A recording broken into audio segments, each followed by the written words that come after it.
Bien-aimés dans le Seigneur, que le nom de l'Éternel soit béni.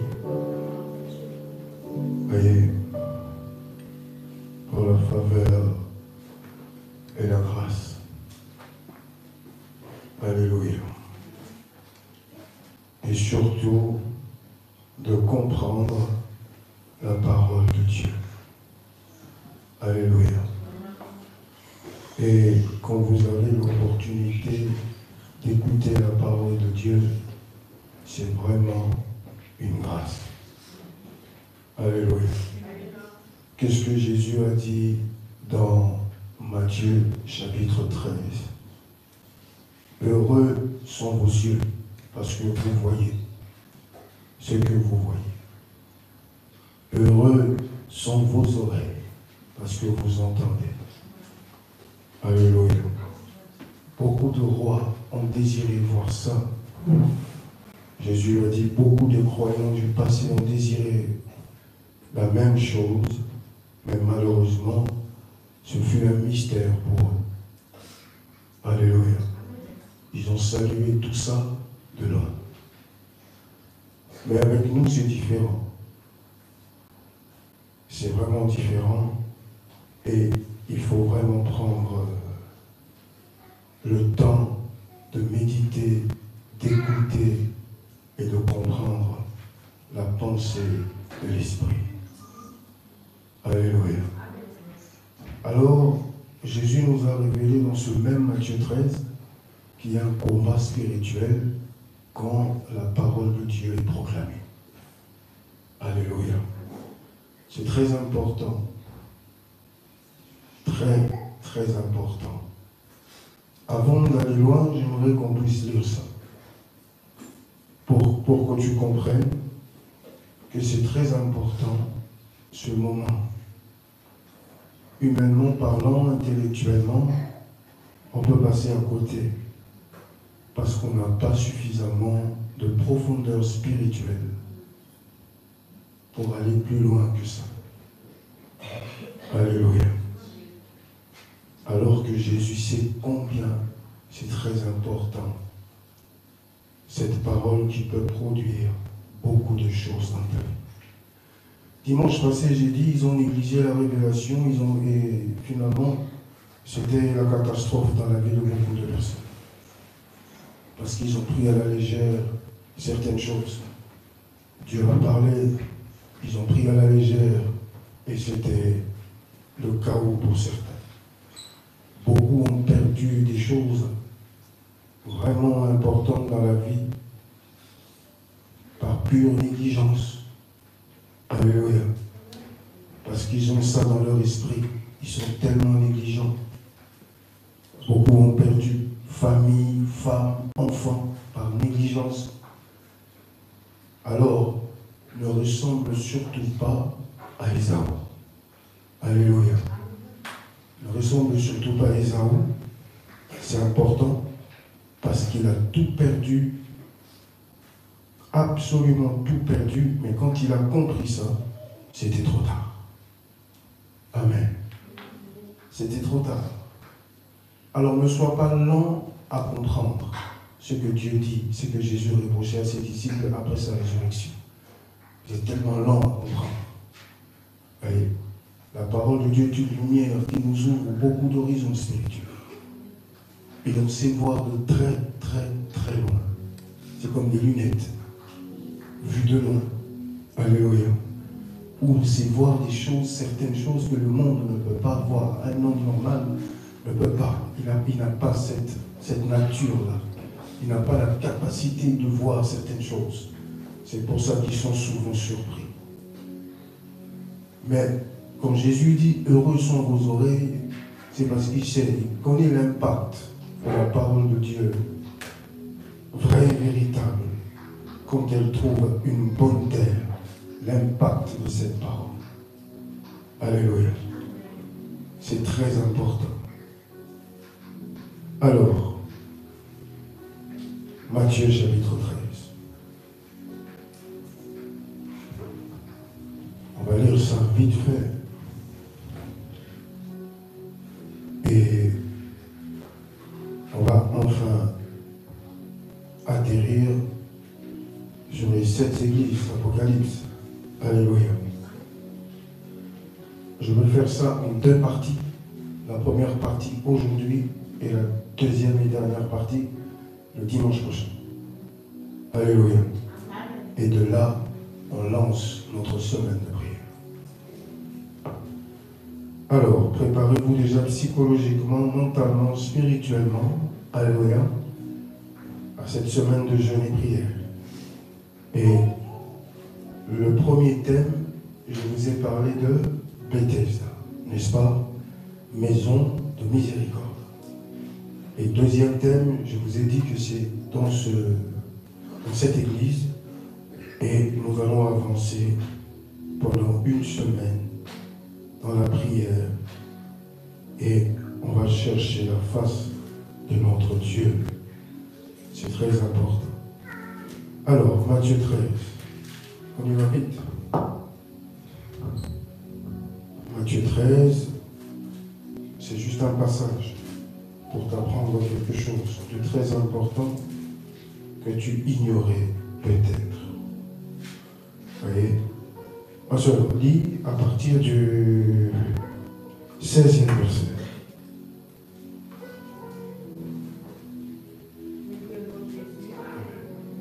Mais heureux sont vos yeux parce qu'ils voient et vos oreilles parce qu'elles entendent. Gloire à Dieu. Je vous le dis en vérité, beaucoup de prophètes et de justes ont désiré voir ce que vous voyez et ne l'ont pas vu, entendre ce que vous entendez et ne l'ont pas entendu. Vous donc, écoutez ce que signifie la parabole du semeur. Lorsqu'un homme écoute la parole du royaume et ne la comprend pas, le malin vient et enlève ce qui a été semé dans son cœur. Cet homme est celui qui a reçu la semence le long du chemin. Donc vous voyez, déjà très important, la première partie que Jésus explique déjà. Heureux vos yeux, heureux vos oreilles. Lorsqu'un homme écoute la parole, comme c'est le cas là maintenant, ne la comprend pas, qu'est-ce qui se passe spirituellement? Le malin vient et enlève ce qui a été sémé. Alléluia. Voilà, un auditeur oublieux, c'est quelqu'un qui oublie. C'est ça les signes. Amen. Moi, ça va me faire plaisir si, par exemple, le dimanche prochain, ou le dimanche, juste une semaine après notre semaine de jeûne et prière, tu vois, quand même poser des questions sur les 7 églises, ça me fera plaisir. Je dirais que j'étais devant des personnes qui ont saisi quelque chose et qui veulent vraiment aller beaucoup plus loin. Parce que comme je vous ai dit, je sais qu'est-ce que ça m'a coûté. Ces 7 églises, tu ne peux pas développer ça comme ça sans prier, sans jeûner. C'est impossible. Alors, je me sacrifie énormément. C'est très important. Énormément. C'est très important. Lorsque le Seigneur Jésus passe en revue les 7 églises, on a vu comment Jésus a révélé des choses cachées. C'est que personne ne soupçonnait qu'il y avait réellement une force qui agissait et qui influençait l'Église d'une manière ou d'une autre. Et quand il est arrivé avec la lumière, il voulait absolument révéler à ses enfants de faire attention. C'est-à-dire que faites attention parce qu'il y a un danger au milieu de vous. Voyez. Mais arrivé à l'église de Laodicée, c'était une autre réalité encore.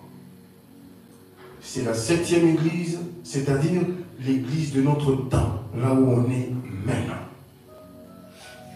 Et on va essayer de comprendre et de régler et surtout de vous révéler ce qui se passe quand on passe complètement à côté de la grâce que tu as reçue. Alléluia.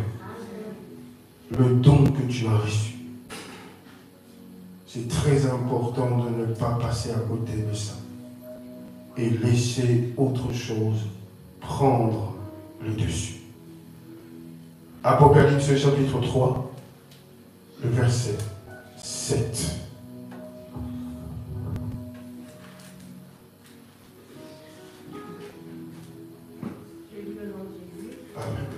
Écrit à l'ange de l'église de Philadelphie. Voici ce que dit le saint, le véritable, celui qui a la clé de David. Donc 14, s'il te plaît. Excusez-moi. Verset 14. 14. Écrit à l'ange de l'église de Laodicée. Voici ce que dit l'Amen, le témoin fidèle et véritable, le commencement de la création de Dieu. Je connais tes œuvres. Je sais que tu n'es ni froid ni bouillant. Est-ce que tu peux relire la présentation de Jésus à cette église, s'il te plaît?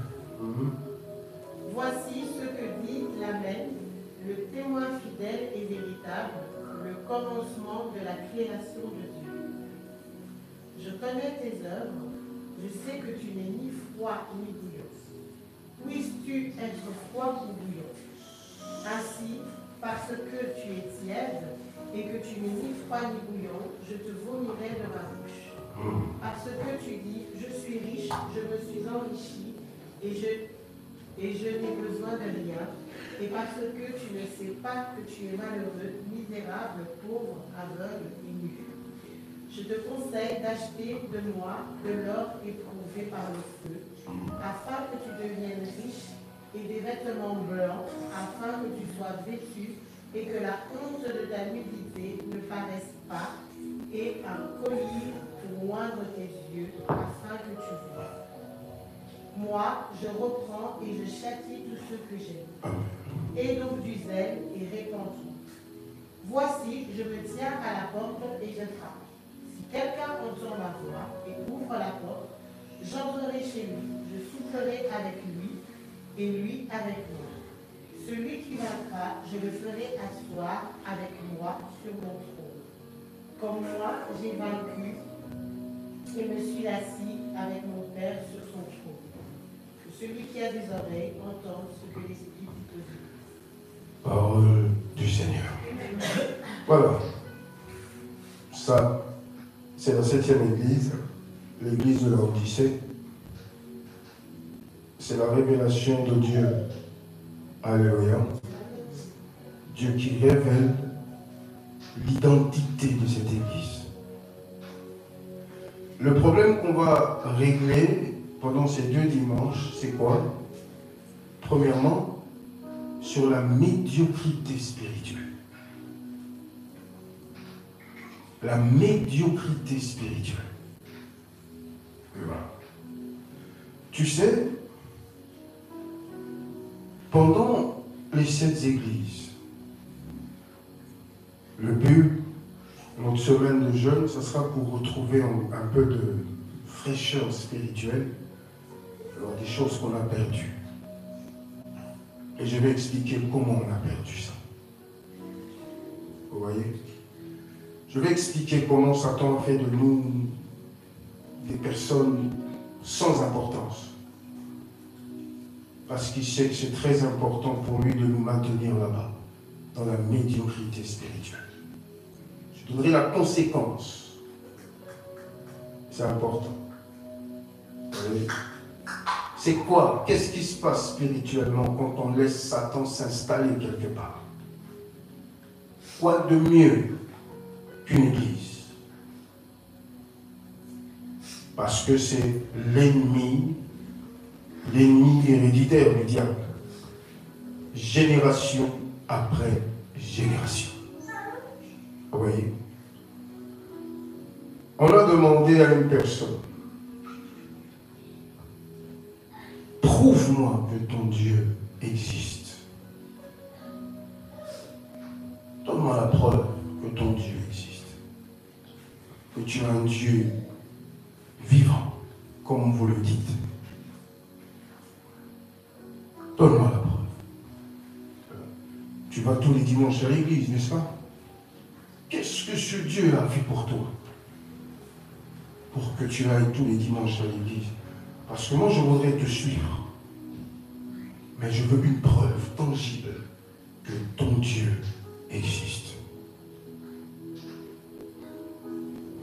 tu vas prouver ça? Comment on peut prouver l'existence de Dieu? Oui. C'est pour ça que je vous ai dit, entre l'église de Thyatire, Pergame, quand on était encore là, on a vu les cathédrales se vider, comme une glace, comme glace qui fond quand il y a un soleil, quand le soleil est à son zénith. Mais on a vu cet exode non pas se diriger vers nous, parce qu'ils sont passés juste, ils ont juste effleuré. Ils sont passés finalement, ils se sont installés dans tous les réseaux occultes, parce que quelque part c'est une certaine profondeur qu'ils ont besoin. Ils sont attirés par cette profondeur que nous on n'a plus, que nous on a perdu. Qu'est-ce que tu fais pour prouver que ton Dieu est vivant? Tu vas danser. Il dit, regarde-nous à l'église, on danse comme ça, c'est la preuve que mon Dieu existe. Tu vas faire quoi? Tu vas parler en langue? C'est du charabia pour lui comprendre. C'est pas la preuve que tu veux lui donner de l'existence de ton Dieu. Tu es convaincu qu'il est vivant, mais donne-moi la preuve. Tu comprends pourquoi l'inquiétude de Moïse? Il me pose des questions, il me dit, mais quel est ce Dieu qui t'envoie? Parce qu'il ne voulait pas se présenter comme ça, comme une coquille vide. Juste parler, mais après il n'y a pas d'action. Et Jésus savait qu'il ne pouvait pas laisser ses disciples comme ça, juste avec sa parole, sans action. Parce qu'il savait que c'est très important, le plus incrédule. Quand il est arrivé, il a prouvé, il a démontré l'existence de Dieu. Quand il disait que je suis le fils de Dieu, tout le monde lui disait n'importe quoi. Dieu n'a pas de fils. Mais si vous ne croyez pas, regardez au moins dans ma vie, autour de moi, partout où je passe, c'est que moi je fais. Même le plus grand magicien de l'époque ne peut pas égaler ce que Jésus faisait. Ce que Moïse avait réalisé en Égypte et les magiciens de Pharaon se sont tout simplement cassés les dents. Parce qu'ils ont tenté de copier quelque chose de très sacré. Ils ont réussi un moment, mais il y avait une dimension que ces gens-là ne pouvaient pas atteindre. À la fin, lorsque Dieu est passé, lorsque l'ange de la mort est passé, tous les foyers Israël, tous les enfants d'Israël, ils étaient complètement protégés par l'alliance du sang. Les magiciens du Pharaon tentaient de faire la même chose pour prendre les enfants, les premiers-nés d'Israël. Mais c'était impossible pour eux, parce que c'était une autre dimension. Et ils ont tout simplement déclaré, c'est le droit de Dieu. La magie a jeté l'éponge. La puissance de Dieu était mais impossible à contrôler, impossible à bloquer. Comme un rouleau compresseur quand il est passé en Égypte. Et ce sont ces traces que Jésus a laissées sur la terre, indélébiles. On parle de lui, non pas comme un personnage historique, Jules César, Alexandre le Grand, mais on parle de lui par rapport à ce qu'il a fait sur la terre. Qui me comprend? Et il va dire, je t'ai choisi, Bijou, je t'ai choisi, Tabitha. Tu vas porter mon nom et tu vas aller dans le monde, tu seras mon témoin et tu vas parler de ma part. Et tu arrives dans le monde, toi, pour représenter un si grand pouvoir. Et finalement, il n'y a rien. Alléluia. L'apôtre Paul a dit, la prédication, ce n'est pas seulement les discours persuasifs des gens. Voyez, une démonstration de la puissance de Dieu. Ce que cette église n'avait plus. Et on va voir les erreurs. Qu'est-ce qui s'est passé pour en arriver là? Ils ont déplacé le chandelier. Ils ont adopté autre chose. Celui qui marchait au milieu de 7 chandeliers ne se retrouvait plus là-dedans dans tout ce que ces gens-là faisaient. Ils ont déplacé le chandelier. ils ont fait quelque chose d'incroyable, de terrible. Alléluia. Alors, la présentation de Jésus dans cette église, on commence là. Alléluia. On a mis l'accent dans toutes les églises. Je vous ai dit que c'était important parce que chaque église recevait sa propre révélation. Alléluia. Moi c'est moi, toi c'est toi. C'est-à-dire, si toi tu suis ce que moi je fais, c'est ton problème. Tu vas tomber dans un piège un jour. Parce que le salut est individuel. C'est pas parce que l'autre sœur est négligente que tu dois t'inspirer de ça. Alléluia. Oh ben lui c'est comme ça, moi aussi finalement c'est comme ça. Non. Parce que chacun a sa relation avec Dieu. C'est pas parce que l'autre n'est pas venu à l'église. Ah, toi tu parles pas. Ah, non, si je parle pas. Tu n'as rien compris. Chacun a sa relation avec Dieu. Ah, tu viens pas. Ah, ça va. Moi, je vais à l'église. Parce que Dieu nous attire d'une manière ou d'une autre. Et celui qui est obéissant, qui écoute la voix et qui ne résiste pas, c'est celui-là qui reçoit toujours quelque chose de la part de Dieu. Alléluia. Parce que l'obéissance vaut mieux que le sacrifice. Oui. Chaque église recevait une révélation. Les 7 églises d'Asie. Et on a vu ces révélations s'est répercutées jusque chez nous ici, la 7e église. Je vous ai dit, l'église de Philadelphie, c'était une église entre 19e et 20e siècle. On a vu un réveil puissant souffler dans le monde, des grands serviteurs de Dieu qui ont bougé le monde. Alléluia. Ils ont bougé le monde, ils ont fait des tournées historiques, Renard Bonk et tout ce que vous voulez. Dans des endroits hostiles aux chrétiens. Ils ont réussi à remplir des stades là-bas. Et là, dans cette église, il n'y avait pas de blague. Les paralytiques, les aveugles, on voyait dans les campagnes d'évangélisation comment Dieu utilisait ces gens-là. Mais on a vu petit à petit, vers fin 20e siècle, début 21e siècle, jusque là, maintenant de nos jours, bêtise sur bêtise. À partir de 85, 86, c'est là qu'on a vu petit à petit le navire chavirer. Alléluia.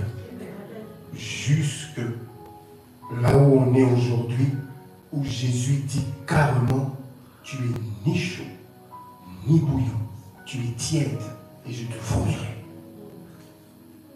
Quel rejet. Mais puisque c'est le Fils de Dieu qui est rempli d'amour et que le but du Seigneur c'est de sauver l'humanité, il se tourne maintenant vers individuellement. Je me tiens à la porte et je frappe si quelqu'un entend ma voix. Parce que le groupe ça n'a pas marché. Alléluia.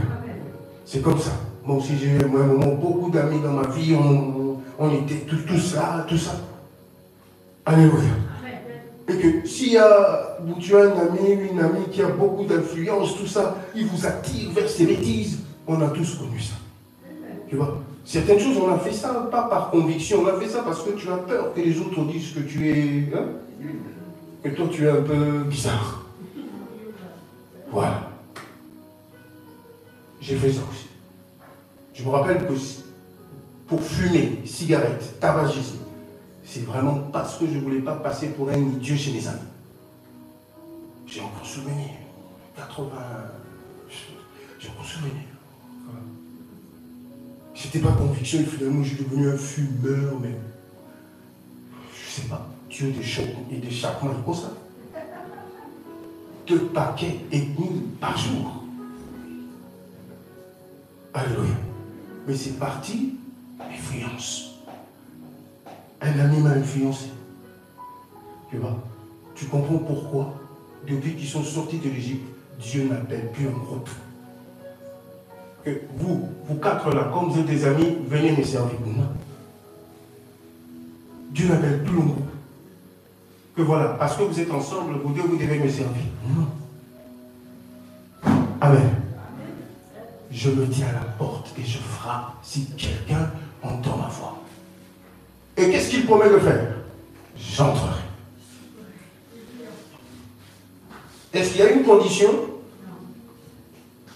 Pas de condition. La seule condition, c'est quoi? Celui qui entend. C'est pourquoi, dans mon introduction, Jésus a dit, heureux sont vos oreilles. Celui qui entend, tout simplement, sincèrement ouvre son cœur. J'entrerai, je dînerai et je souperai avec vous. Est-ce qu'on peut acclamer pour le Fils de Dieu?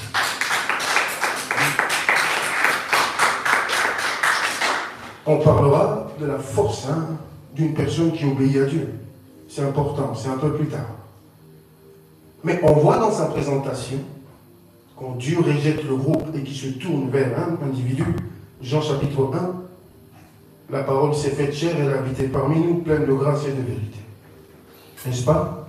Elle est venue vers les siens, et les siens ne l'ont pas reçu. Alléluia. Et qu'est-ce qu'il a fait? Il s'est tourné. Quiconque. Alléluia. Voilà. Il s'est tourné maintenant vers le monde. Si tu entends ma voix. Si tu entends ma voix. C'est pour ça que Satan combat ce genre de monde. Parce qu'il sait que ça peut changer ta vie. Alléluia. Donc vous voyez, Jésus dit, il se présente premièrement, il dit, l'Amen. Tu sais ce que Amen veut dire quand on dit Amen à l'église? Parce que dans cette église, c'est ce qu'il fait. Relis David, s'il te plaît.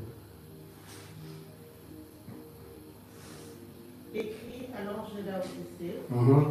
Voici ce que dit l'Amen. 1. L'Amen. Après. Le témoin fidèle et 2. véritable. Le témoin fidèle et véritable. Après. Le commencement de la création de Dieu. Voilà. Alléluia.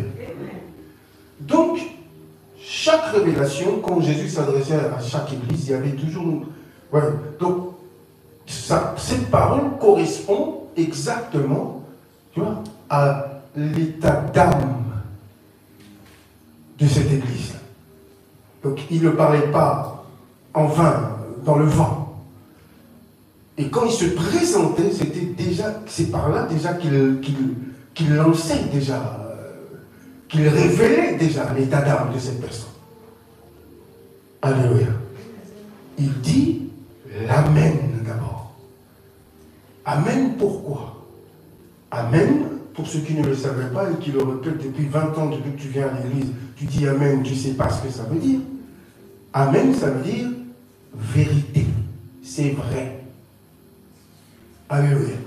C'est comme ça que Jésus avait l'habitude de dire, avant de dire quelque chose de très important, en vérité, je vous le dis. Amen, amen, je vous le dis. Alléluia. En vérité, je vous le dis. Parce que dans cette église, il n'y avait rien de réel. Tout était faux. Il n'y avait pas la vérité. Et il a décelé ça, il a détecté ça. C'est pour ça qu'il parle du véritable. Parce que ces personnes se sont égarées. Très loin de lui. Alléluia. Et cette révélation, c'était une révélation propre à cette église. Il n'y avait rien de réel. Tout était faux. C'est-à-dire rempli d'hypocrites.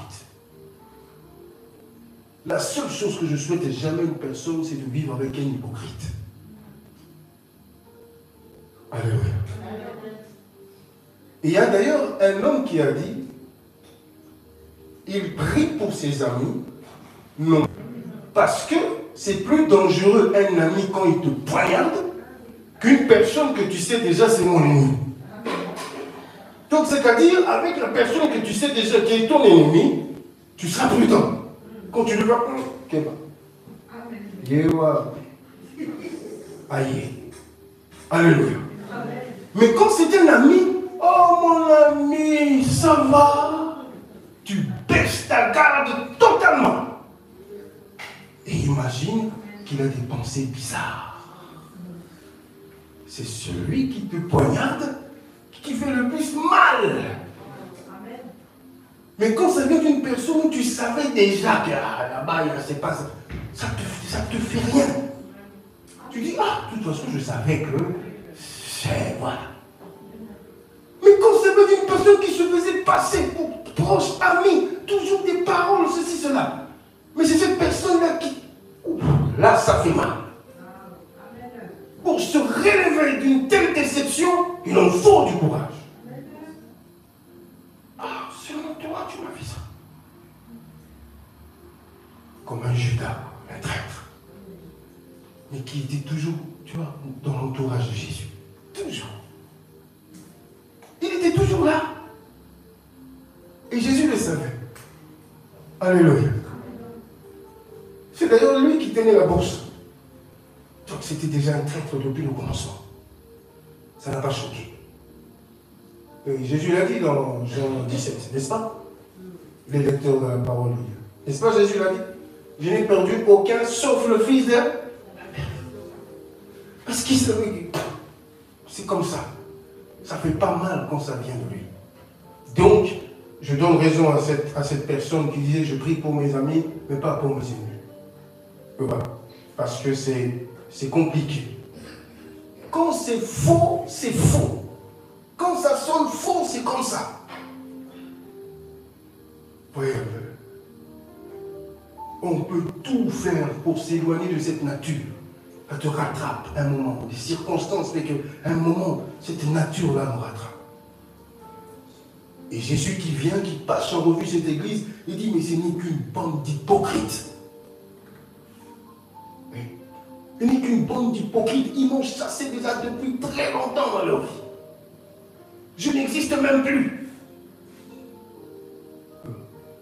Mais, ce sont des gens comme ça, dans leur profil, dans leur truc, ils ne mettent que le nom de Dieu. Qu'est-ce que tu fais pour Dieu? Pour dire que Dieu est ma réussite, Dieu est ma force, Dieu est ma joie. Qu'est-ce que tu fais pour lui? Quelle est la preuve tangible de ton amour pour lui?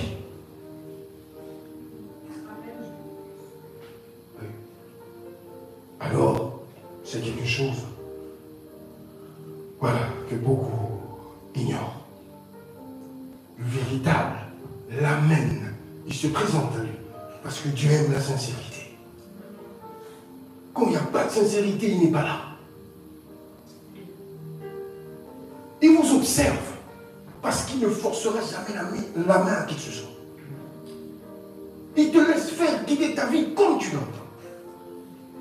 Mais le jour où tu comprends que tu es grandement dans l'erreur, c'est ce jour-là, tu comprends la nature de Dieu. C'est incroyable, c'est compliqué. Alors, il ne faut pas attendre que les choses deviennent un peu compliquées. Non. L'homme prudent voit le mal de l'homme. Donc tu comprends déjà que quand il dit Amen, Amen, l'Amen, le témoin véritable, c'est vraiment pour dire à cette église que, en tout cas, vous n'êtes qu'une bande d'hypocrites. Tout ce que vous faites là, il n'y a rien, c'est le contraire de la vérité. Oui. Et il se met à parler pour révéler l'état d'âme de cette église. Revenons-en à ce que je vous ai dit. Je ne sais pas si tu as déjà oublié, sur mon enseignement sur l'Antichrist. Et comprendre les enjeux, comment l'Église est combattue aujourd'hui, comment on nous éloigne de ça. Tu sais, Satan a tellement posté ses serviteurs à gauche, à droite, et Jésus l'a prédit. Il a dit qu'il y aura tellement de faux prophètes. Et ces personnes-là, quand ils font des églises, vous voyez même sur Internet, à la télévision, ce qui se passe en ce moment, c'est un scandale.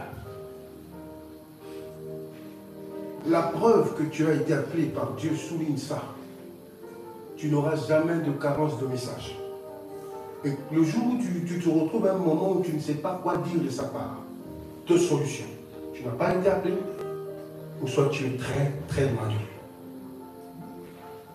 Alléluia. C'est comme ça qu'on peut détecter une personne qui est réellement proche de Dieu ou qui ne l'est pas. Vous voyez? C'est important. Alors tous ces faux prophètes sont à gauche à droite. Ce sont des loups déguisés en brebis. Quand tu les vois, tu te dis c'est pas possible. La personnification du Fils de Dieu même. Mais malheureusement, ne jamais oublier que Satan se déguise aussi en ange de lumière. Dans le seul but de tromper, de manipuler tous ces prédicateurs itinérants. Je n'ai jamais compris ça. Mais bof, tout ça vous montre. Ce sont des personnes qui sont incapables de se sacrifier pour Dieu, mais qui font du porte-à-porte pour faire et dire n'importe quoi aux fidèles. Mais quand il s'agit de se sacrifier et servir Dieu réellement, vous abonnez à ça. Ils vont empiéter là où les autres ont travaillé avec beaucoup de sueur, de larmes. Venir dire tout et n'importe quoi aux gens, dans le seul but de les égarer. Quand une personne a des problèmes spirituels graves, Dieu, comme on a vu pendant les 7 églises, il voit tout, il sait tout. Il s'est orienté vers une personne qui sait que cette personne peut réellement faire quelque chose pour toi. Mais quand il y a opposition en face, ils ont des églises partout aujourd'hui. On peut t'orienter calmement et paisiblement dans une église où ils savent que ce n'est qu'une coquille vide. Alléluia. Moi, j'ai eu ma délivrance dans une église où il y avait moins de 10 personnes. Et je ne sais pas qu'est-ce qui s'est passé en moi. Je me suis dit, ici, c'est chez moi, c'est ma place. Ici, réellement, quelque chose va se passer dans ma vie. Je l'ai senti, c'était la première fois que j'atteigne cette dimension dans ma vie. De discernement spirituel. Alors que j'étais un païen au carré. J'ai senti le désir et le besoin de rester là. Mais là où il y avait une église incroyable, toute la famille partait là-bas.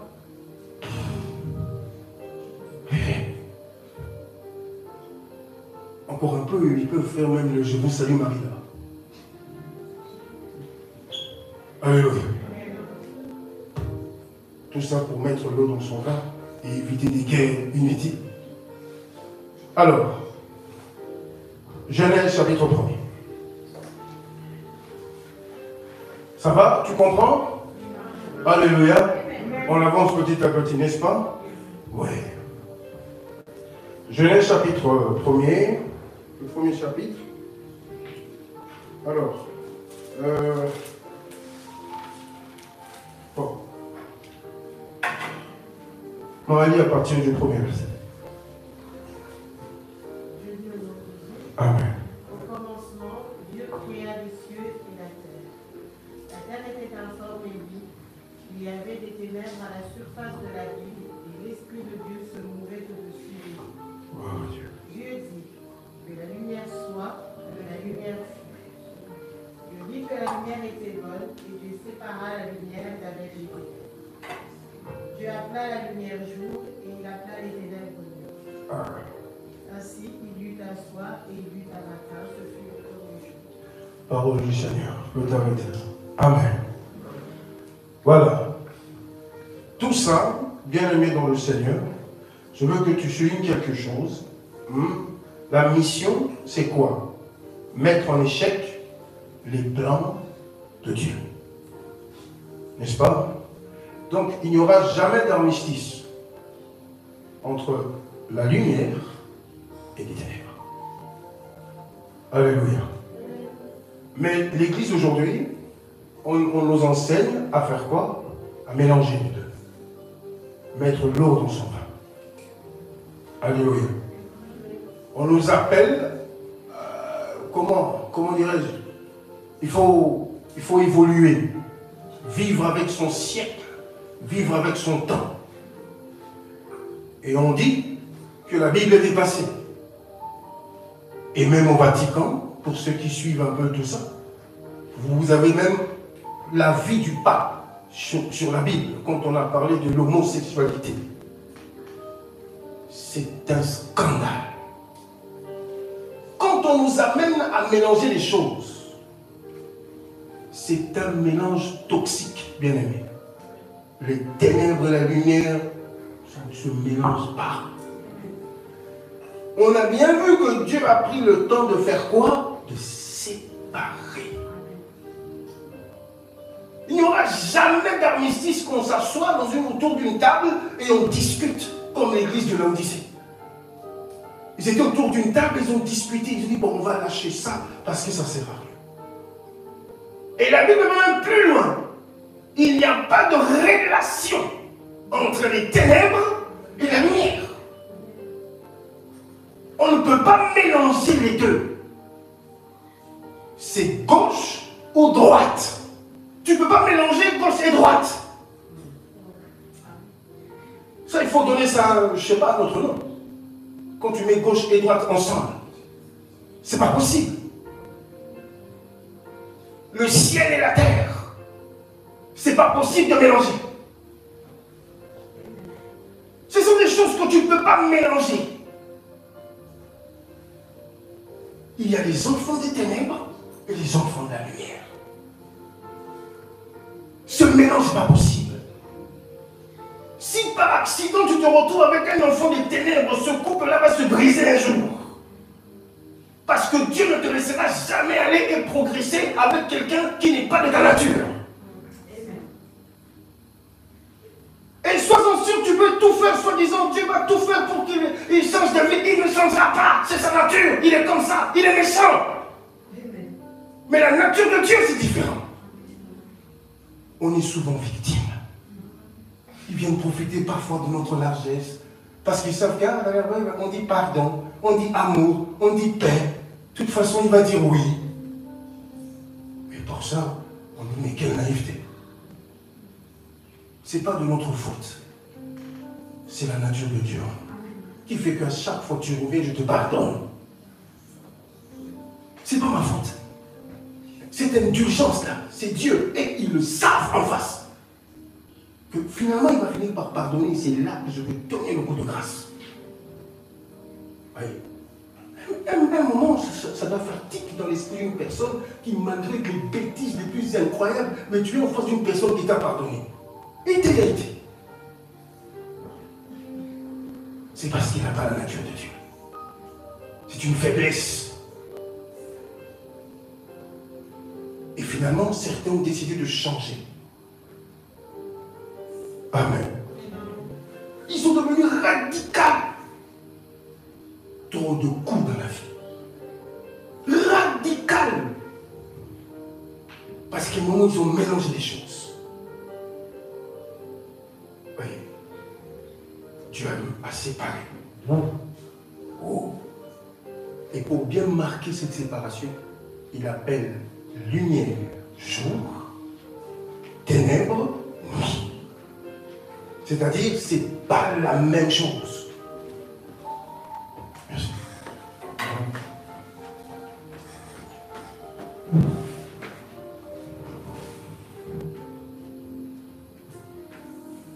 Alors, ne jamais oublier ça. Le 21e siècle, on mélange. Alléluia. On voit le pape prier avec le rabbin à gauche, à droite, on voit l'imam. De l'autre côté, on voit le chef orthodoxe, là-bas, le chef des protestants. Et ils sont en train de prier pour la paix dans le monde. Vous priez qui exactement? Parce que chacun a son Dieu. Chacun a sa manière, le chemin qu'on a tracé dans sa religion pour arriver jusqu'à son Dieu. Alors, quand vous mettez ensemble là pour prier, quelle abomination. Le mélange. Ténèbres et lumière. Où tu sens qu'on prépare le monde à une religion. Il n'y en aura pas 2 ni 3. 1. Et tout le monde sera obligé de gré ou de force d'accepter ça. Sinon, tu n'as pas ta place dans ce monde. Oui. Sinon, pas de place ici. Et l'évangile de Jésus, dans tout ça, pour nous affaiblir, mélange ténèbres et lumière. Et finalement, ça donnait quelque chose de très très bizarre à l'Odyssée. Ça produit quoi? La tiédeur spirituelle. Ça produit quoi? Oui. La médiocrité spirituelle. Ou comme je dis, le chrétien n'est pas capable de présenter son Dieu comme Moïse présentait son Dieu à tout le monde. Il est écrit finalement, Moïse jouissait d'une considération terrible auprès des magiciens de Pharaon. Il le considérait énormément parce que eux, ce sont des hommes de science, occultes. Ils savent exactement comment manipuler les foules spirituellement. Et en face d'eux, ils avaient quelqu'un qui possédait 1000 fois plus puissant qu'eux. Le Moïse qu'ils ont tous connu. Où tu as appris ça? Qui tu as rencontré dans ta vie pour devenir aussi puissant? Ton Dieu t'ordonne d'être puissant, il est écrit. Parce que c'est notre héritage. La puissance du Saint-Esprit. Oui, quand elle se déverse, fait des dégâts dans la vie des gens. Alors, Dieu a séparé. On l'a vu, c'est un plan qui se prépare. Je l'ai dénoncé quand j'ai prêché sur l'Antichrist ici, ce week-end. Je vais répéter ça pour que tu comprennes l'état spirituel de l'église de l'Odyssée. Comment ils se retrouvaient là quand ils ont mélangé les choses. Ils ont mélangé ténèbres et lumière pour tamiser un peu la lumière. Finalement, c'est une tiédeur incroyable. Et cela a dégoûté le Seigneur Jésus jusqu'à aller avoir un langage dur. Je te vomirai. Mais il donne quand même une chance, comme je dis à tout le monde qui se réveille. Tu vois, un soupçon d'orgueil comme ça, qu'à un moment il faut dire non, il faut changer les choses. On dit l'Esprit de Dieu au-dessus des eaux, planer au-dessus des eaux. Un vent, planer. Et en face, on parle des ténèbres. On parle d'un abîme. Avec les ténèbres régnaient sur face de l'abîme. Et étymologiquement parlant, c'est tohu bohu. C'est-à-dire le chaos. Quand Moïse écrivait ce texte inspiré par Dieu, il savait déjà que le diable fut précipité depuis des siècles. Il était déjà là. Parce qu'au commencement, Dieu créa le ciel et la terre, il y a un point. Dieu n'a pas continué directement. Mais on dit que Satan était précipité sur la terre. Ça veut dire que la terre existait déjà.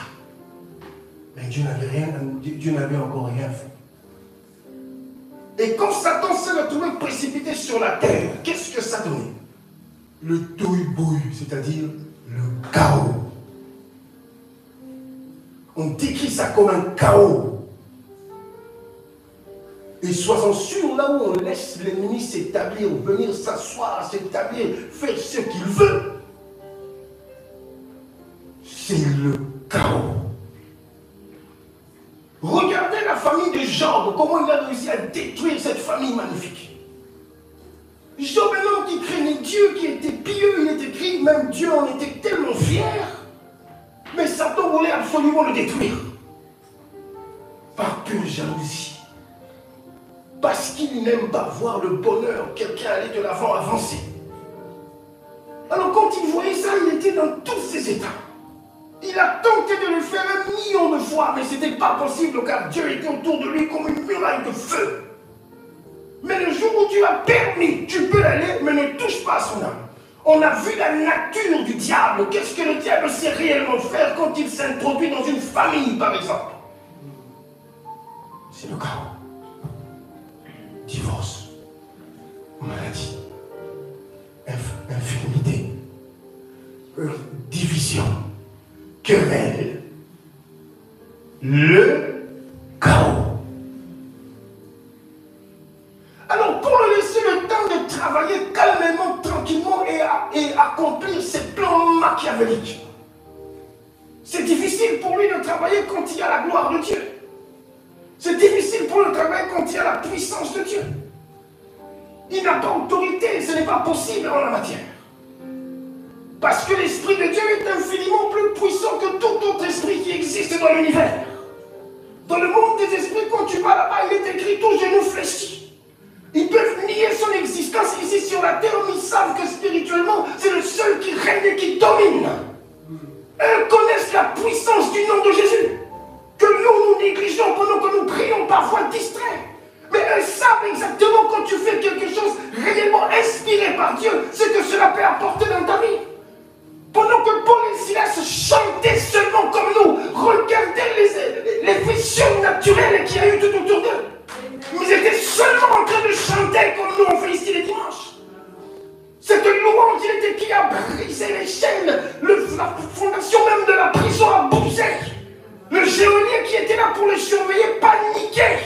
Qu'est-ce qui se passe? Toutes les portes des prisons ouvertes et les prisonniers sont sortis. Pendant que 2 personnes seulement louaient le Seigneur. Donc tu vois que spirituellement, c'est trop fort, c'est trop puissant pour lui. Lorsque vous priez, que vous êtes réellement inspiré et le Saint-Esprit vous accompagne dans ce processus, fait des dégâts spirituels. Comment voulez-vous qu'il agisse ou qu'il travaille? Quand ils viennent, c'est le chaos. Quand la sorcellerie s'installe, n'en parlons même pas. Des phénomènes bizarres. Qui me comprend? Voyez, le chaos ne permet pas au diable de s'installer dans ta vie, dans ta maison. Ne permet pas. Il est capable de t'influencer, de t'emmener tellement loin de Dieu que tu n'as pas idée. Et comme c'est le roi des coups bas, il sait utiliser tous les coups bas possibles pour parvenir à ses fins. Parce qu'il sait qu'il peut utiliser X, il peut utiliser B, juste pour t'emmener à capituler. Parce qu'il sait que si tu continues à travailler avec lui comme ça, c'est impossible pour lui de faire quoi que ce soit. Alors il fallait tamiser l'ambiance spirituelle à l'Odyssée pour le laisser travailler. Il faisait ce qu'il voulait là. C'était un aéroport, il décollait, il faisait ce qu'il voulait. Parce qu'il y avait absence totale de la prière. Totale. Il faisait ce qu'il voulait. La meilleure manière de combattre les plans de Dieu pour lui, c'est de combattre l'Église du Seigneur. Tohu-bohu, chaos. Alors, quand on sépare les deux, on voit qu'il y a le chiffre 4. Souviens-toi, j'avais dit, sûrement, peut-être que le diable t'a déjà volé cette semence. Chiffre 4, j'avais dit. Tohu, bohu, ténèbres, abîme. 4. J'avais dit. Et dans la Bible, quand on parle du chiffre 4, c'est que ce sont des choses qui sont en relation avec ce qui se passe sur la terre. Les 4 évangiles parlent de qui? De Jésus sur la terre. Ézéchiel 37, on nous parle de l'esprit qui souffle. 4 pancardines. 4 sur la terre. Donc ce sont des événements qui se passent ici sur la terre. C'est ça le chiffre 4 dans la Bible. Quand tu lis la Bible, que tu passes quelque part, que le chiffre 4, ça doit tirer ton attention pour comprendre le message spirituellement. Dire, ah, voilà. Il y a les 4, c'est-à-dire que ça se passe sur la terre. Il y a eu 4 empires que Daniel a vus. Mède, Perse, Grèce et Babylone. Donc, Babylone, Mède, Perse et Rome. Oui. Ça se passe ici sur la terre, vous avez dit. Comme il faut combattre l'église de Jésus pour la maintenir là où elle est, vider tout là-dedans pour vraiment bien contrôler ça. Et finalement, c'est quoi les enjeux? Ce sont les âmes.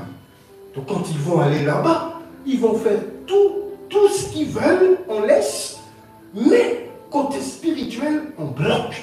Une médiocrité totale. Et quand on est spirituellement faible, comment voulez-vous servir le Seigneur avec efficacité? Il y aura toujours des raisons. Toujours. Parce que vous ne contrôlez absolument rien. Les aléas vont se... C'est pour ça que la place de la prière dans une préparation, n'oublie pas. Quand tu pries, c'est pas que tu vas changer la destinée. Non. Le programme de Dieu est clair. Là maintenant c'est comme ça, je ferai ceci, cela, temps, Y. Ça c'est comme ça. Mais il y a certaines choses que par ta prière d'intercession que tu peux changer. Les imprévus quand le diable essaie d'entrer au milieu de vous et de chercher à faire les choses pour vous distraire. C'est ça l'importance maintenant de la prière à la maison ou d'intercession pour essayer de paralyser et de bloquer toutes ces choses-là comme ce qu'on a eu ici avant le culte. Ce sont des choses comme ça que vous pouvez balayer par la prière. Parce qu'on vient toujours pour essayer d'affaiblir, de ralentir, de paralyser, de vous emmener seulement à, perdre du temps. Oui. Et par ma prière, quand je prie intercession, je suis fort. Je débarque quelque part, rempli du Saint-Esprit, je le sers avec efficacité. Quand le feu brûle au-dedans de moi, c'est depuis la maison. J'ai hâte d'être ici. Je me dis ça. J'ai même hâte d'être dans la reine. Et tout quand je sais que j'ai eu une révélation qui m'a réellement bougé les gens. J'ai hâte d'être ici. Je tremble quand je dis, il est quelle heure? Il est quelle heure je dois partir à l'église? Parce que tu sens un feu qui brûle au-dedans de toi. Les disciples l'ont dit dans le livre de Luc, après la résurrection du Seigneur, quand ils se sont retrouvés dans une pièce, ils ne savaient pas que c'était Jésus ressuscité. Il était dit pendant que Jésus parlait, et à un moment, quand il rend le pain, il disparaît au milieu d'eux. Et tout le monde a dit, oh, mais c'était le Seigneur. Et quel est le signe? Quand il parlait, un feu brûlait au-dedans de nous. Et ce feu-là qui nous maintient dans un état spirituel surélevé. Je suis tellement zélé que c'est impossible de voir une certaine tiédeur dans ma vie. C'est impossible de voir ça. Mais l'église de la Odyssée n'avait plus de position. Dieu m'a dit, tu n'es ni chaud, tu n'es ni froid, ni bouillant. Il n'y avait pas de position. Il ne sait même plus faire la différence entre gauche et droite. Entre le bien et le mal. C'est le Saint-Esprit qui nous emmène à être efficaces dans le service. À être efficace partout où tu vas. Car tu ne sers pas Dieu qu'ici à l'église. Tu sers Dieu partout où tu es. Tu as cette étiquette de serviteur de Dieu. Et pour prouver que ton Dieu existe, ce n'est pas seulement en invitant une personne ici à l'église, il nous voit danser et il confirme que Dieu existe. Tu peux être tellement utile pour les gens autour de toi. Tu n'as pas l'idée.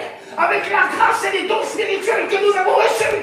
C'est ce qui prouve réellement que ton Dieu est vivant. Quand tu as la possibilité d'imposer les mains au malade, quelle que soit sa maladie, et tu vois la main de Dieu agir dans sa vie, il te posera la question, qui est ton Dieu?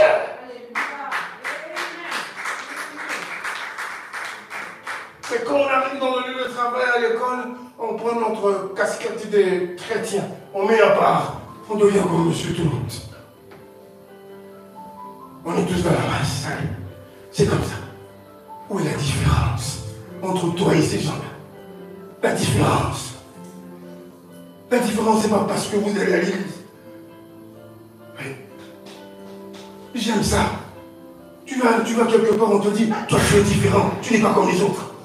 Tu as quelque chose en plus, mais il ne sait pas expliquer ça.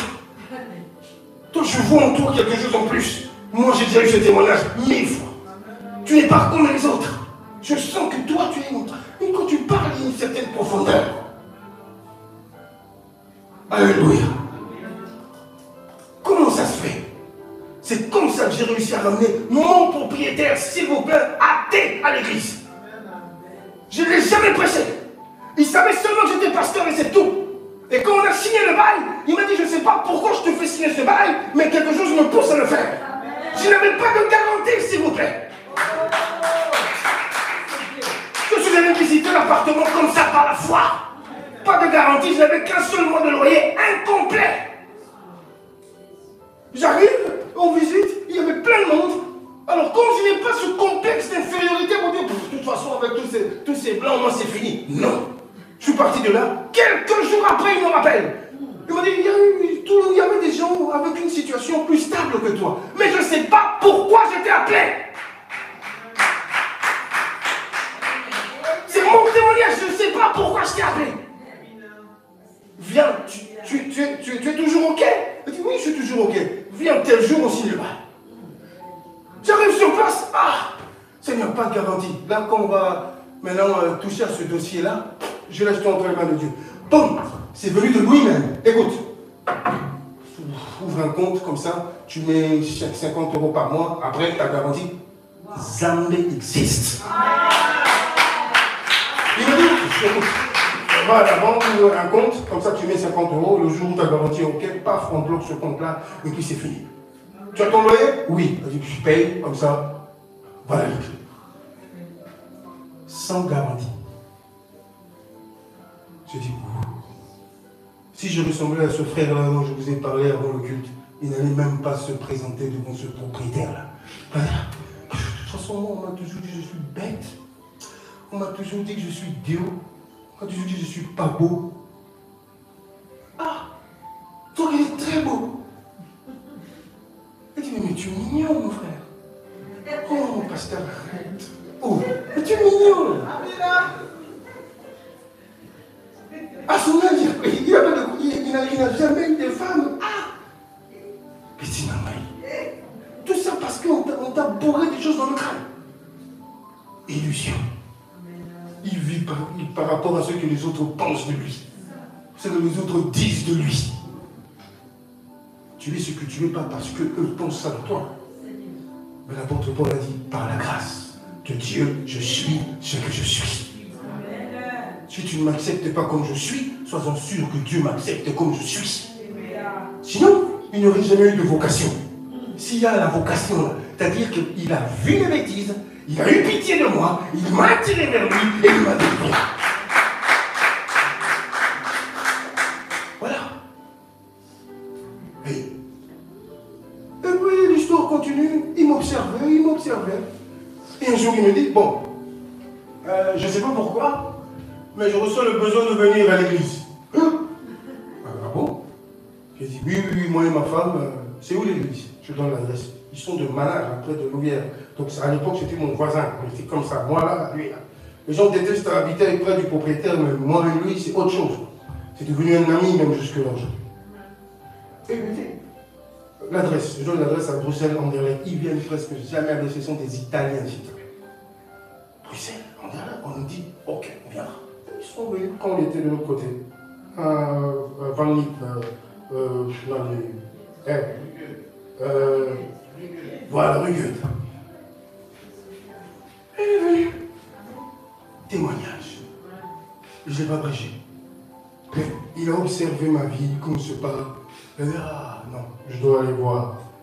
Et après le culte, il m'invite chez lui. Oh, j'arrive à la maison. Il me dit, t'es là, Michel? Viens. Il me dit, tu sais quoi? Ce que tu as dit aujourd'hui, la manière dont vous avez chanté, me donne matière à réflexion. Je laisse une porte ouverte maintenant au débat. Parce qu'avant j'étais ferme, Dieu n'existe pas. Là, j'ai senti un vent passer. Surtout ma femme, elle a été touchée par un vent, elle m'a dit en plein culte, tu sens ça? Je dis non, je sens bien. Elle dit, un vent passer. Peut-être que Dieu existe. Je laisse une place maintenant au débat. Voilà, sans prêcher. Sans prêcher. Parce que serviteur de Dieu, c'est pas que ici. C'est dehors que tu prouves que ton Dieu existe. La puissance que tu reçois ici, c'est ce que tu vas partager avec les autres dehors. Ils reçoivent des choses incroyables, des miracles, des merveilles. Son nom, c'est incroyable. Son nom fait des merveilles. Qui sait que le nom de Dieu fait des merveilles? C'est parce qu'on a méprisé, on a négligé beaucoup de choses. Satan nous a amenés là, on a mélangé ténèbres et lumière, on a tamisé la lumière, il n'y a plus de puissance. Et ça laisse le temps à Satan d'opérer comme il veut, comme il l'entend. Tu te présentes dans une famille où il y a tellement de problèmes, mais tu sens que quelqu'un hostile, il ne veut pas que tu sois là. Souvent les responsables, il est derrière tout ça, il est derrière toutes ces malformations. Je suis allé prier dans une famille, j'avais des larmes aux yeux. Tous les enfants, si ce n'est pas l'œil, c'est le bras, c'est le pied, malformation sur malformation, et ils ont des explications à tomber debout à l'hôpital. Aller-retour à l'hôpital, pas de solution. La femme, toujours grossesse difficile, et après, toujours quelque chose. Enfant, malformation. Je dis, mais tu as besoin de chasser ça au nom de Jésus. C'est quelle pilule ou c'est quel comprimé qu'on va te prescrire ici qui va guérir un problème lié à des sorciers qui sont là même dans ta famille et qui font n'importe quoi.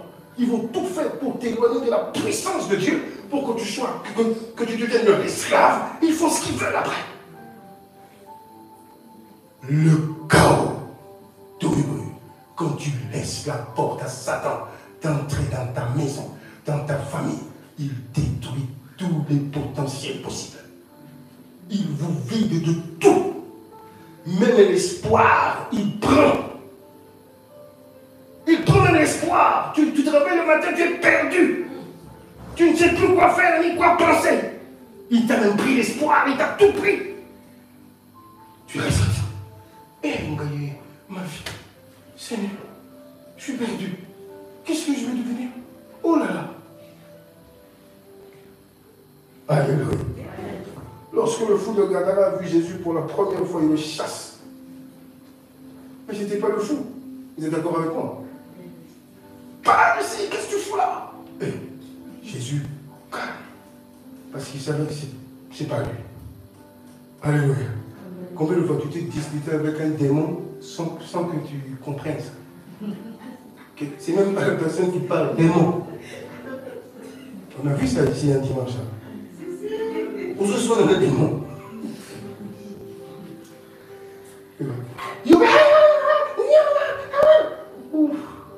Tu deviens fou comme la personne. Alléluia. Et celui qui se prend la tête avec un fou devient fou. Fou. Jésus a vu ça. Oh, c'est pas lui. Moi, je n'ai pas peur de toi me disputer avec toi. Amen. C'est important de ne jamais régler les problèmes comme ça. Tu prends ton téléphone, tu insultes. Tu ne fais rien. Ça ne va rien résoudre. Ça ne sert à rien, tu prends ton téléphone, je te bloque. Bloqué. Ça ne résout absolument rien. Depuis que tu l'as bloqué là, qu'est-ce qui a changé? Rien. Alléluia. C'est pas ça.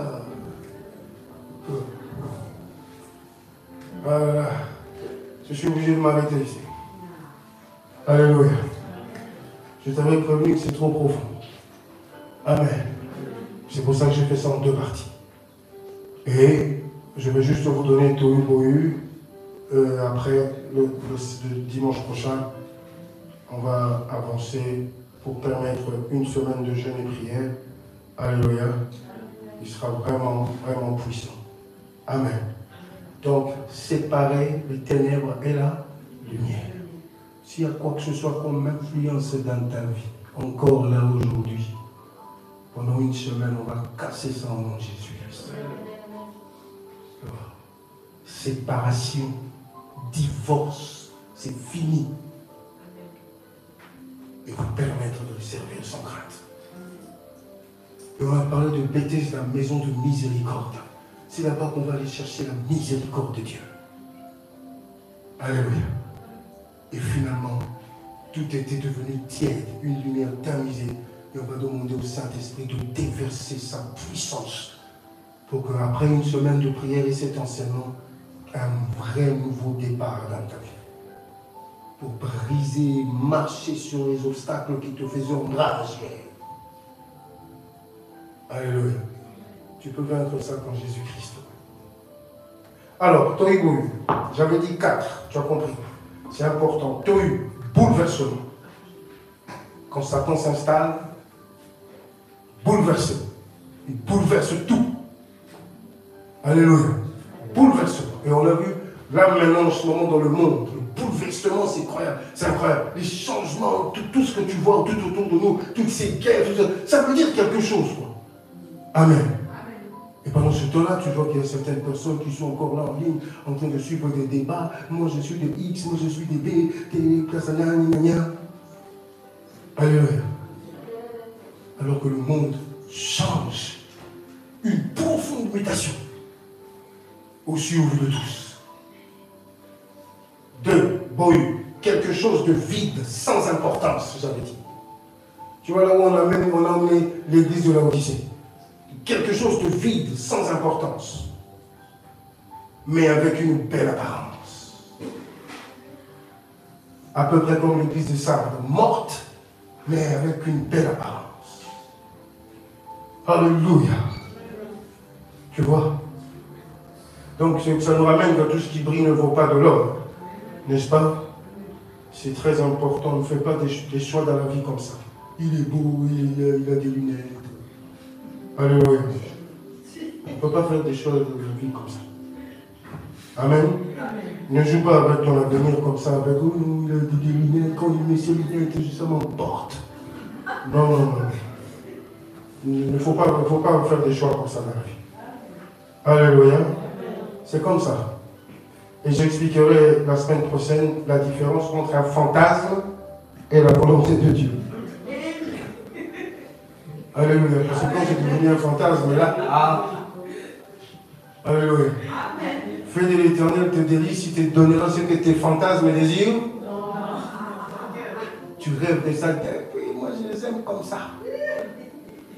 Et quand c'est pas comme ça qu'il se présente devant toi, c'est pas Dieu, Dieu ne peut pas me donner ça.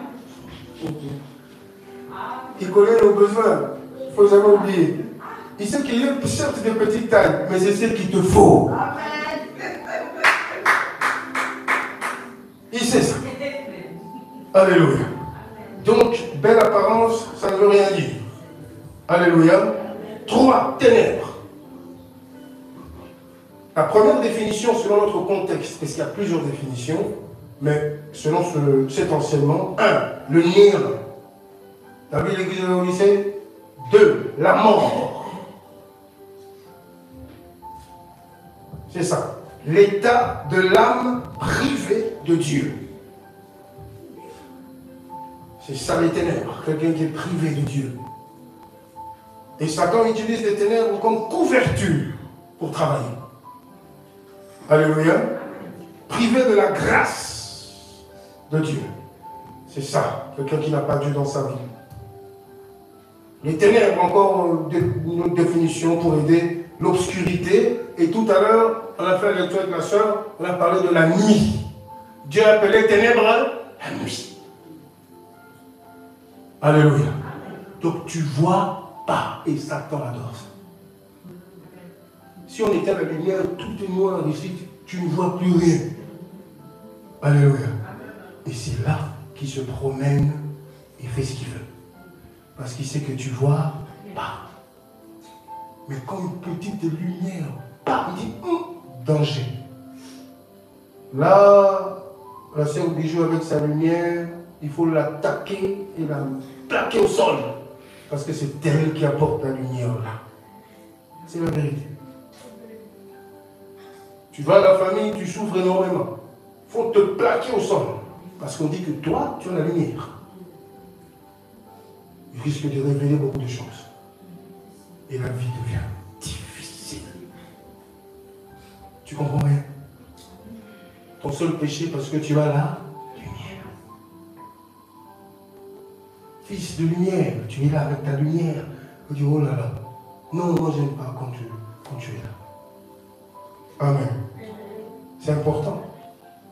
Une fois je priais pour une personne, le démon qui dit, ah Gabriel, il se soit. Tu croyais que tu allais m'échapper. Tu comprendras. Tu ne vas pas m'échapper. Tu t'appelles dehors. Au nom de Jésus. Jésus. Pas de causerie ou de... C'est important. Donc c'est ça les ténèbres. Donc tu comprends pourquoi il a tamisé la lumière dans l'église de Laodicée pour travailler facilement. Amen. Éteindre le feu. Il dit comme ça, je travaille à mon aise. C'est tout. Il n'y a rien ici. Et après, quatrième abîme, c'est la demeure des démons et des impies. C'est le quartier général du diable à l'abîme. Amen. Le dernier verset, vite, ma soeur, Apocalypse 9:1. Ah là là. On y va.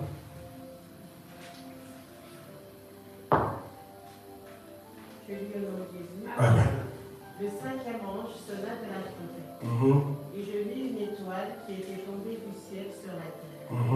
La clé du puits de l'abîme lui fut donnée. La clé du puits de l'abîme. Alléluia. Continue.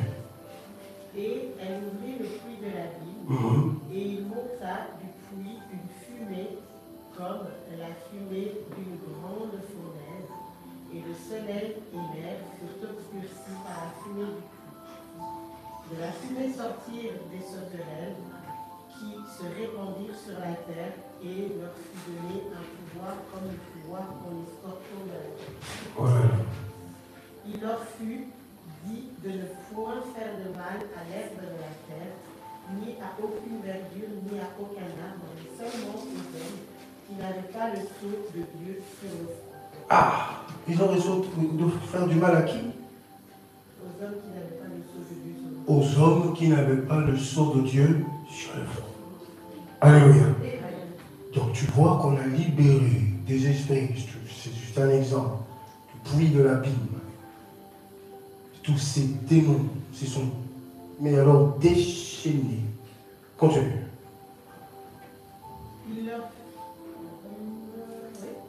Il leur fut donné non de les tuer, mais de les tourmenter pendant 5 mois. Voilà. Et le tourment qu'elles causaient était comme le tourment que cause le scorpion quand il pique un homme.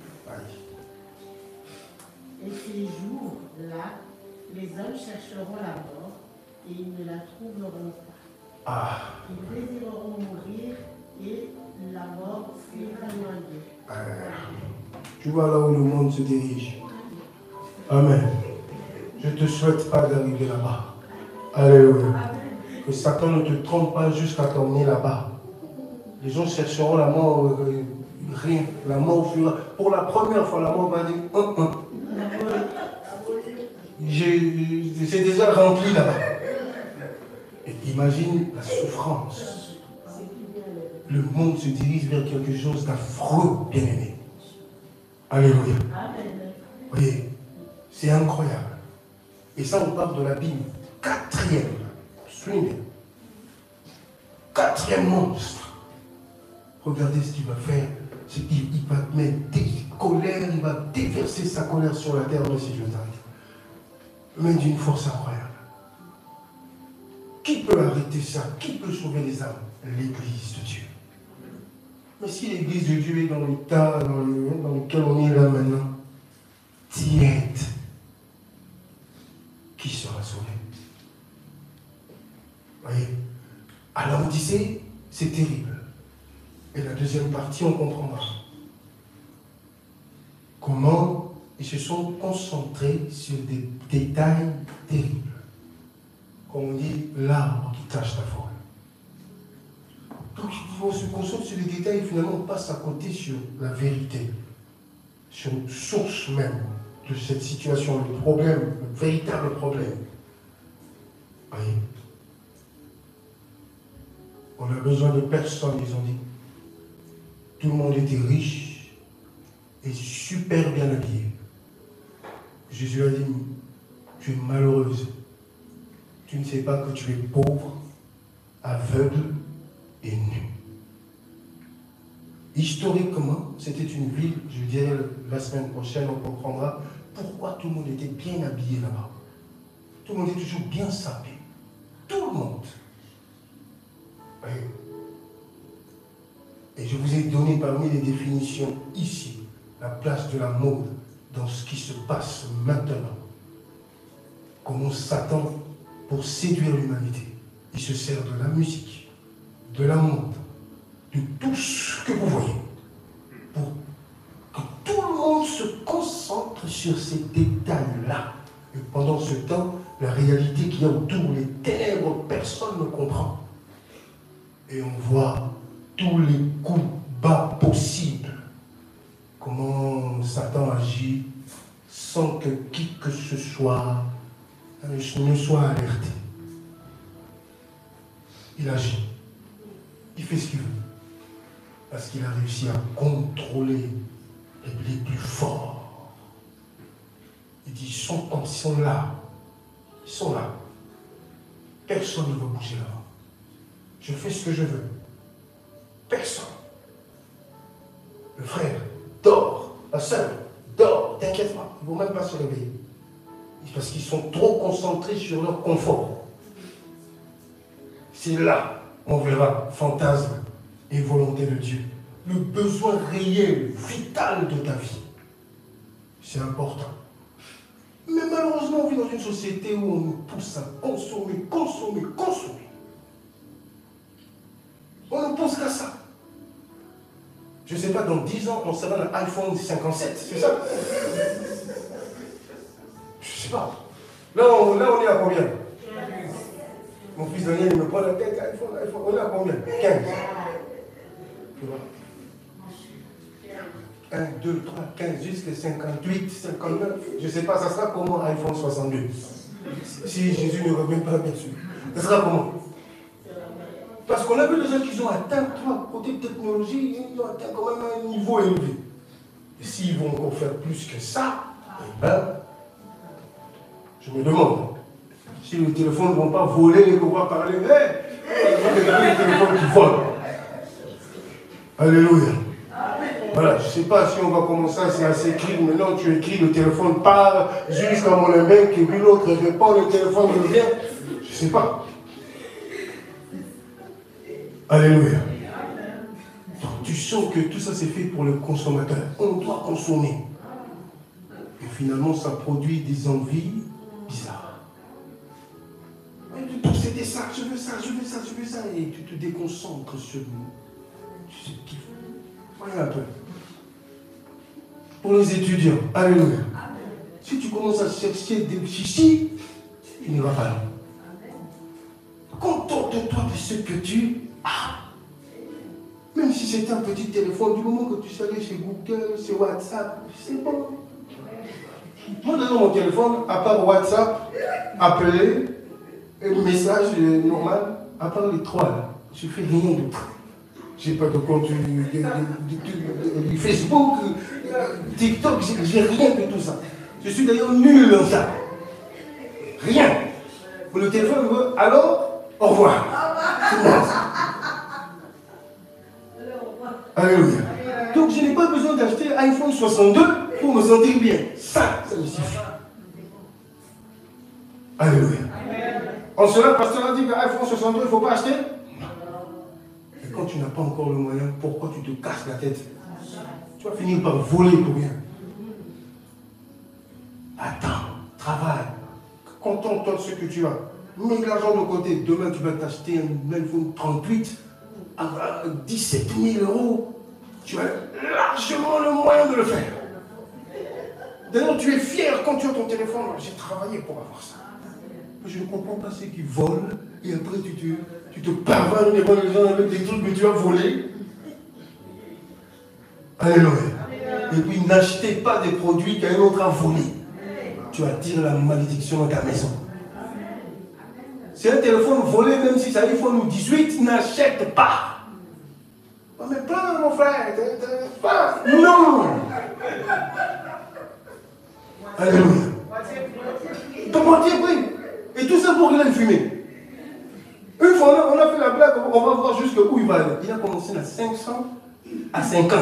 Non, dans 50, c'est bon, 50. C'est pas normal, ça. Amen. Tu sens que quelqu'un a besoin d'aller fumer ou de se droguer ou quelque chose comme ça. C'est un reseller. N'achetez rien, voler, tout ça. Non. Alléluia. travail, tu auras l'occasion de t'offrir ce que tu veux. Et ça veut une certaine fierté. Quoi. Alléluia. Tu vas dans un magasin, tu cartes un visa, bien. Ouais. Ça, c'est bon, ça. Tu vois. Je suis fier de ça. J'ai travaillé. Alléluia. Mais des raccourcis à gauche, à droite, ça sert à rien. Ne te concentre pas sur ce confort-là, iPhone, concentre sur ça. Ce qu'il y a devant toi. Sinon, il attire ton attention vers une connerie, et après, il sait que tu vas rester là des mois, des semaines à penser à ça. Et pendant ce temps-là, tu perds un temps précieux. Qui est à rendre.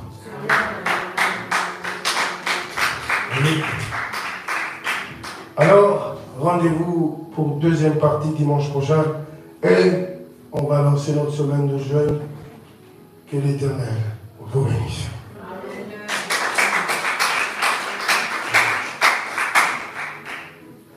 Ouvre ta tête, nous allons prier.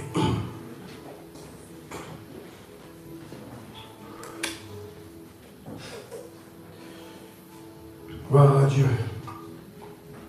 Seigneur, comme on l'a vu au début, le malin vient quand la semence, Père éternel, tu as parlé à ton peuple, tu as posé une semence dans le cœur de chaque personne. Il est écrit, quand on ne comprend pas, le malin vient, enlève ce qui a été semé. Je prie, Seigneur, pour que cette parole, que ces 7 églises, tout ce qu'on a révélé, tout ce qu'on a dit, Seigneur, trouve une bonne place dans nos cœurs pour nous préparer, Seigneur, à ce monde méchant, à ce monde, Père éternel, qui a connu une profonde mutation, où il y a tellement de réalités spirituelles qu'on ignore, éternel. Protège tes enfants de tous ces projets maléfiques au nom de Jésus.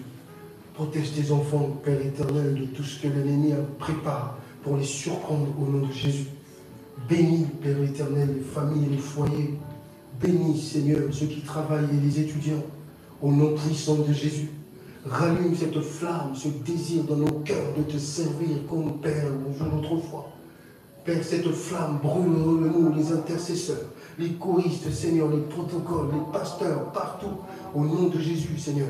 Une armée, une grande armée debout et mobilisée, Seigneur, en ce temps de la fin, pour propager la parole de Dieu, Seigneur, promouvoir le christianisme vrai, au nom de Jésus, dans le monde entier. Je sais, Père éternel, au milieu de nous, alléluia, que certaines personnes, la Belgique, elle est trop petite pour cette personne, car tu as tellement béni, tu l'as tellement donné, et tu prépares, alléluia, à une mission mondiale, au nom puissant de Jésus, pour que cette personne aille travailler, Seigneur, et toucher les âmes, Père, alléluia, dans les coins les plus reculés de la planète. Au nom puissant de Jésus-Christ, Seigneur. Merci, Seigneur, alléluia, pour tous tes élus, Papa de grâce. Je crois, alléluia, que tu les protèges et que tu ne permets pas à l'ennemi, Seigneur, de faire quoi que ce soit. Au nom puissant de Jésus, je frappe tous tes ennemis d'aveuglement. Dans le nom de Jésus-Christ de Nazareth, une semaine de victoire. Cette semaine, Seigneur, on se prépare à une semaine de jeûne. Inspire-nous, parle-nous, manifeste-toi, Seigneur. Esprit de révélation, nous voulons, Père éternel, te voir. Que la puissance du Saint-Esprit se manifeste puissamment au milieu de nous. Ceux qui se sentent faibles, recevez la puissance et la force au nom puissant de Jésus-Christ. Ce que Satan a réussi à tout prendre dans ta vie et que tu te sens vide de l'intérieur, dans le nom puissant de Jésus, reçois le Saint-Esprit, la puissance du Saint-Esprit, l'onction du Saint-Esprit pour te réveiller, te relever, dans le nom puissant de Jésus, ta vie de prière, ta vie de tous les jours, ta chrétienté victorieuse, dans le nom puissant de Jésus, devant les obstacles et les montagnes que Satan place devant toi. Merci Seigneur Jésus pour la paix. Ceux qui sont malades, recevez la guérison au nom de Jésus-Christ, la guérison divine. Que Dieu soit avec toi. Allez dans la paix du Christ. Au nom de Jésus. Amen.